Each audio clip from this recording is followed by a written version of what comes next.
இறை இயேசுவில் எனக் அன்பார்ந்தவர்களே, நம் ஜீவனுள்ள தேவனின் உயிருள்ள வார்த்தைகளை தினமும் கேட்பதன் மூலம் உங்களுக்கு நன்மையும் ஆசியும் உண்டாவதாக. இன்றைக்கு நம் உள்ளத்தில் ஆண்டவர் பேச விரும்புகிற திருவசனம் அரசர்கள் 2ஆம் நூலிலிருந்து வாசகம், 19ஆம் அதிகாரம், 34ஆம் திருவசனம். நான் பாதுகாப்பேன், என் பொருட்டும் என் ஊழியன் தாவீதின் பொருட்டும் நான் அதை விடுவிப்பேன். இறை இயேசுவில் எனதருமை நண்பர்களே, உங்கள் அனைவருக்கும் நம் இயேசுவின் அன்பை உரித்தாக்குகின்றேன்.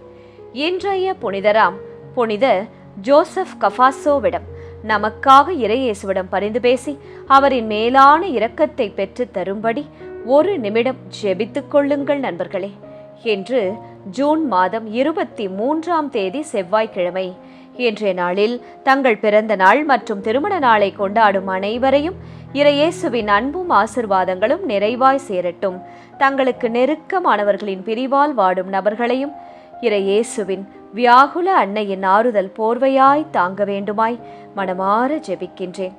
நண்பர்களே, நம் ரோசரி பிரேயர்ஸ் குடும்பத்தார் அனைவருக்காகவும் நானும் தவறாமல் ஜெபிக்கின்றேன்.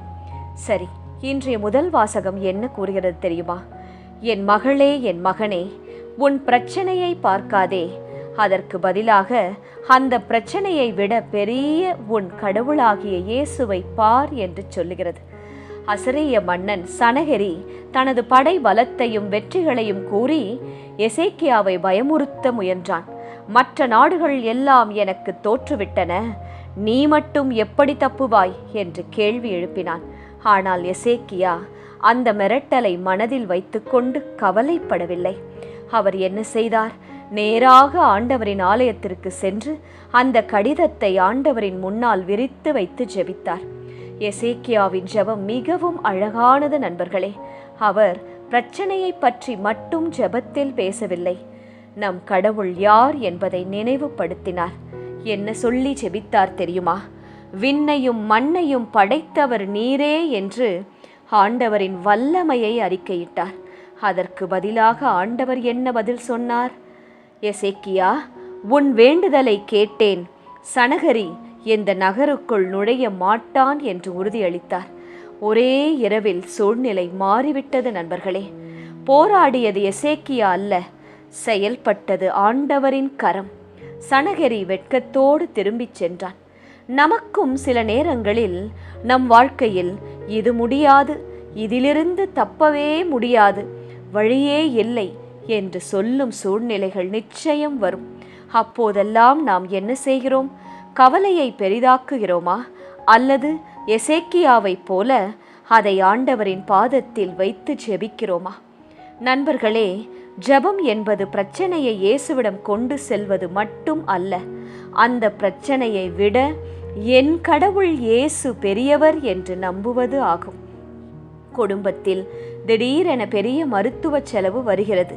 கையில் பணம் இல்லை, உறவினர்களும் நண்பர்களும் உதவ முடியாத நிலை. கணவரும் மனைவியும் மிகவும் கவலைப்படுகிறீர்கள். ஆனால் மனம் தளராமல் ஜெபித்து உங்களால் முடிந்த முயற்சிகளை செய்தால் சில நாட்களில் எதிர்பாராத விதமாக உதவி வரும். மருத்துவ காப்பீட்டு தொகை மற்றும் புதிய வருமான வாய்ப்பு கிடைக்கும் நண்பர்களே. இதை சிலர் வாழ்க்கையில் நான் சாட்சியாய் கேட்டிருக்கிறேன். அவர்கள் பின்னர் சொன்னது என்ன தெரியுமா?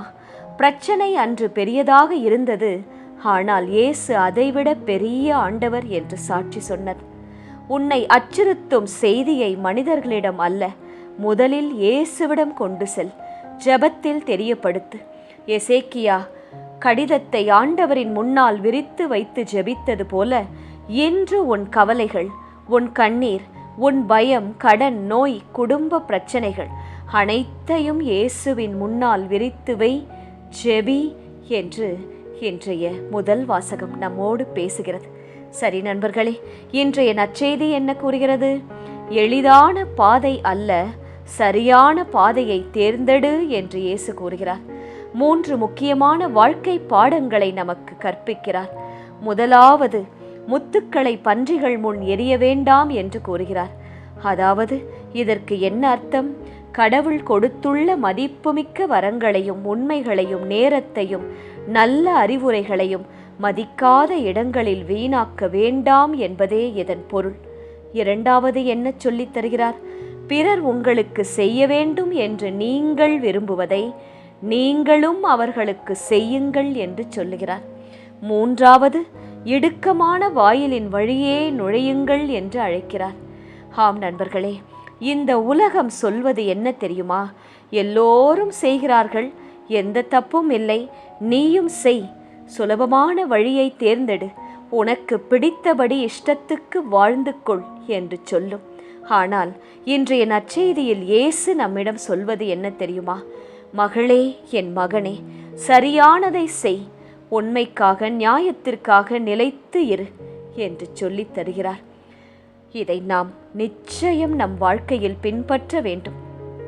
நம்மிடையே என்று நாம் பல கேள்விகளை கேட்டுக்கொள்ள வேண்டும். நான் பிறரிடம் எப்படி நடந்து கொள்கிறேன்?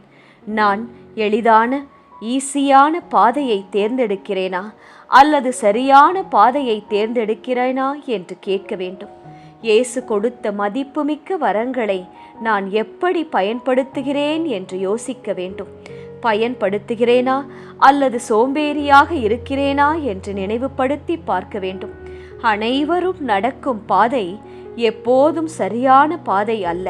சில நேரங்களில் குறுகிய பாதைதான் நம்மை இயேசுவிடம் கொண்டு செல்லும் பாதை. எளிதான வாழ்க்கை ஆசீர்வாதத்தின் அடையாளம் அல்ல நண்பர்களே. இயேசுவின் வழியில் நாம் நடப்பதே உண்மையான ஆசீர்வாதம். இதைத்தான் இன்றைய நற்செய்தி நமக்கு சொல்லுகிறது. சரி நண்பர்களே, இன்றைய திருப்பாடல் வழி ஜெபிக்கலாமா? தயாராக இருக்கிறீர்களா? உங்கள் மன்றாட்டுக்களை ஞாபகப்படுத்திக் கொள்ளுங்கள். விசேஷமாக ஜெபிப்போம். கடவுள் தம் நகரை எந்நாளும் நிலைத்திருக்க செய்வார். இயேசுவே, உமது நகரை நீர் எந்நாளும் அழிவுக்கு உட்படுத்தாமல் நிலைத்திருக்க செய்வது போல எங்களையும் எங்கள் வீட்டையும் நிலைத்திருக்க செய்யும்படியாய் ஜெபிக்கின்றோம். ஆண்டவர் மாண்பு மிக்கவர். நம் கடவுளின் நகரில் அவரது திருமலையில் மிகுந்த புகழுக்கு உரியவர். இயேசுவே, எல்லா மாண்பும் உமக்கே உரித்தாக்குக. எல்லா புகழும் எங்கள் ஆண்டவர் இயேசு ஒருவருக்கே. தொலை வடக்கில் திகழும் சீயோன் மலை அனைத்தும் உலகிற்கு மகிழ்ச்சியாய் விளங்குகின்றது. இயேசுவே, சீயோன் மலைமேல் ஆலயத்தில் வீற்றிருப்பவரே, சீயோன் மலைமேல் எப்போதும் மகிழ்ச்சி உள்ளது என்று சொல்வது போல நாங்களும் ஒவ்வொரு நாளும் உம்மிடம் ஜெபித்து ஒவ்வொரு வாரமும் ஆலயம் தேடி வந்து மகிழ்ச்சியுள்ள வாழ்க்கையை தேடிக்கொள்ள, நோய் நொடியற்ற சமாதானம் நிறைந்த குடும்பத்தை கட்டி எழுப்ப அருள்தாரும் இயேசுவே. மாவேந்தரின் நகரும் அதுவே. அதன் அரண்மனைகளில் கடவுள் வீற்றிருந்து தம்மையே அதன் கோட்டை என காட்டியுள்ளார். இயேசுவே, நீரே எங்கள் கோட்டை. உமது வீடான் பரலோகத்தில் உள்ள அரண்மனையில் நாங்கள் எங்கள் உலகின் காலம் முடிந்ததும் விண்ணேற்பு அடைந்து உமது பாதத்தண்டையில் வந்து சேர எங்களுக்கு வழிகாட்டும் இயேசுவே. கடவுளே, உமது கோவிலின் நடுவில் உம் பேரன்பை நினைத்து உருகினோம். ஆம் இயேசுவே, நாங்கள் பிறந்தது முதல் இந்நாள் வரை எங்கள் வாழ்க்கையில் நீர் செய்த எல்லா நன்மைகளை நினைத்து மனமுருகி நன்றி செலுத்துகிறோம். உமது பேரன்பை எண்ணி மகிழ்கிறோம். உமது பெயரை போலவே உமது புகழும் பூவுலகின் கடை எல்லை வரை எட்டுகின்றது. உமது வலக்கை நீதியை நிலைநாட்டுகின்றது. இயேசுவே, நீதியின் கரங்கள் உமது கரங்கள் அப்பா. ஒரு நாளும் நான் நீதியற்ற செயல்களை செய்யக்கூடாது. பிறர் வாழ்க்கைக்கு நான் எப்போதும் தீங்கு செய்பவனாக இருக்கக்கூடாது. அதுபோல என் வாழ்க்கையில் நீதி இல்லாமல் எனக்கு நடக்கும் சகல காரியங்களும் உமக்கு வெளிச்சம் இயேசுவே. அனைத்தையும் நீர் எனக்கு சரி செய்து நீதியின் அரசராக உமது வலக்கரம் நீட்டி எங்களை ஆசிர்வதிக்குமாறு ஜெபிக்கின்றோம். இந்த நாளை உமது கரங்களில் ஒப்படைத்து உம்மை போற்றி புகழ்ந்து எங்களை பாதுகாக்கும்படியாய் மன்றாடி எங்கள் வேலையை ஆசிர்வதிக்கும்படியாய் ஜெபித்து எங்கள் பிள்ளைகளை உமது கரங்களில் ஒப்படைத்து நல்லதொரு பிள்ளைகளாக வளர்த்து எடுக்க எங்களுக்கு ஞானத்தை தந்தருளும். உழைக்கும் திராணியை தந்தருளும். உழைப்புக்கு ஏற்ற பலனை எங்கள் கைகளில் பரிசாய் தந்தருளும். சாட்சியுள்ள குடும்பமாக எங்கள் ஊரில் நாங்கள் வாழ எங்களுக்கு கிருபை பாராட்டும் இயேசுவே. ஆமேன். இயேசு கிறிஸ்துவின் பெரிதான நாமத்தின் நிமித்தம் ஜெபிக்கிறோம். ஆமேன். ஒவ்வொரு நாளும் உங்கள் உள்ளத்தில் ஆண்டவர் பேச விரும்புகிற இறை வார்த்தையை தெரிந்து கொள்ள ரோசரி பிரேயர்ஸ் சேனலை சப்ஸ்கிரைப் செய்யுங்கள். மேலும் உங்கள் நண்பர்கள் மற்றும் உறவினர்களுடன் ஷேர் செய்யுங்கள். நன்றி.